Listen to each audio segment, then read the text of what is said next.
The Washington Post has published a very revealing and detailed account of what happened when 6 workers at a Dollar General store attempted to form a union. And they describe it as the most lopsided battle in the ongoing low-wage worker revolt. Let's go ahead and throw the tear sheet up on the screen. They say, the worker revolt comes to a Dollar General in Connecticut. A call to a union triggers one of the most lopsided battles of the ongoing low-wage worker revolt.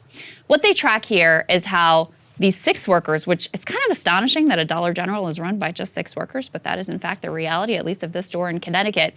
These 6 workers were disgusted with a range of issues that they had in their store. And mostly they just wanted to have more say and formalize channels where they could, issue complaints, where they could push back against some of the things that were happening. And so at a particularly frustrated moment, one of those workers, a woman named Shelley Parson, who had had a lot of struggles in her life. She dealt with addiction, she dealt with physical abuse, but was doing really well. And she really actually valued her Dollar General job at $15.75. She was very afraid of losing it, but she was also completely fed up. So she dialed union representatives and started the process of, formalizing, putting in a petition and being able to vote on a union. So when all of this happens, again, these 6 workers at this little store in Connecticut, Dollar General headquarters executives went into overdrive. Very similar kind of tactics to what we saw with the Starbucks workers in Buffalo. They brought executives in. They brought in anti-union consultants paid $2,000 plus a day to consult with them to try to fight back against this union.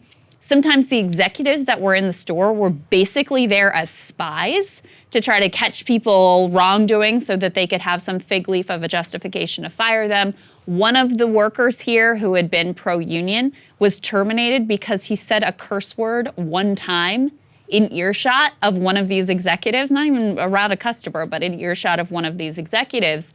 So they were in direct touch, of course, with each one of the workers and just pressured the hell out of them. And the workers say that they went beyond what is even legal, and we know that the law allows for a lot, and directly threatened these workers. Yeah. And this is where it gets even more disgusting. So I think we've mentioned on the show a couple of times that there was another Dollar General store in Missouri that had voted to unionize. And after exhausting all of their appeals and realizing that, these workers are in fact going to get to join a union, Dollar General just shut the store down. Yeah. So with these workers here that were trying to unionize, they told them, hey, you should look into what happened at that Missouri store. And directly, and again, this would be illegal if it's proven, directly threatened them with just closing the store altogether in an area where, there may not be a lot of other employment and where these workers really needed the job. So in the end, narrowly, after all of those threats and coercion and the anti-union lawyers and the spying and all of that, the union effort narrowly fails. So it just shows you how stacked this process is and how much you're up against and what resources they will throw at you, even when you're just, 6 workers at one of their stores in Connecticut. They will do everything it takes to keep you from ultimately joining the union. No, it's really remarkable. And the thing is how transparent they are. I mean, I was just looking for that particular quote where they asked Dollar General, why did you close this store weeks after the negotiation with union was ordered? Because they said based on, quote, assessment of the store's future profitability. So they didn't even blame the current metrics. They said the future profitability, which of course they might be able to tie to the union, and they don't have to say anything else, period. Boom, they can just close the store. Why does all of this matter? I mean, we've covered here previously about how Dollar General plays a very specific role for a lot of rural towns in America who don't have any grocery stores. They are, outside of gas stations, the only place which actually sell frozen foods, snacks, and canned goods. So it's made it so that it's actually inconvenienced everyone in this entire town, especially, quote, elderly folks who can't get around really well. They really needed that Dollar General in order to get the most basic levels and types of food.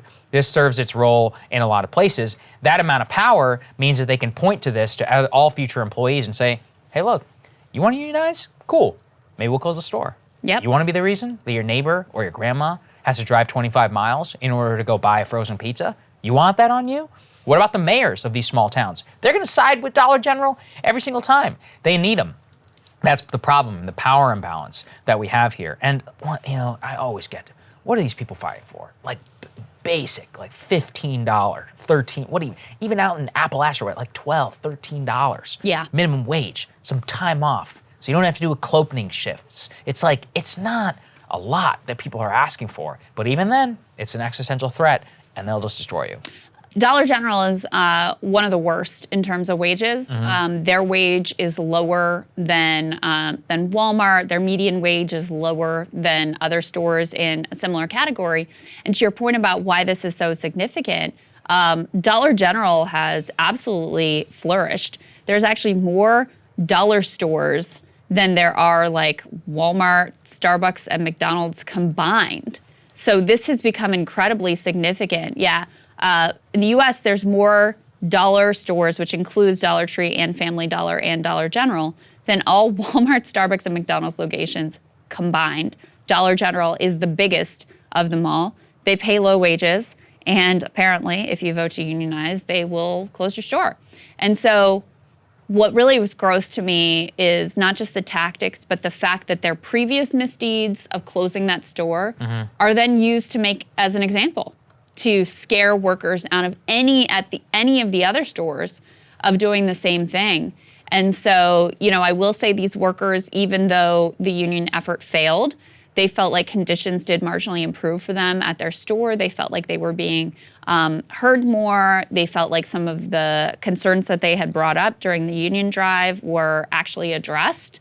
So that is a good thing. But the message that was sent here from that Missouri store and that, you know, was used, weaponized to prevent this shop from also unionizing is pretty chilling. So it's interesting when they're able to do a deep dive and just show you just how stacked the deck is and why it is so incredibly difficult and why ultimately, you know, union rates, even though union favorability is near historic highs, there's a lot of sentiment in favor of it. If you ask people, they're very supportive.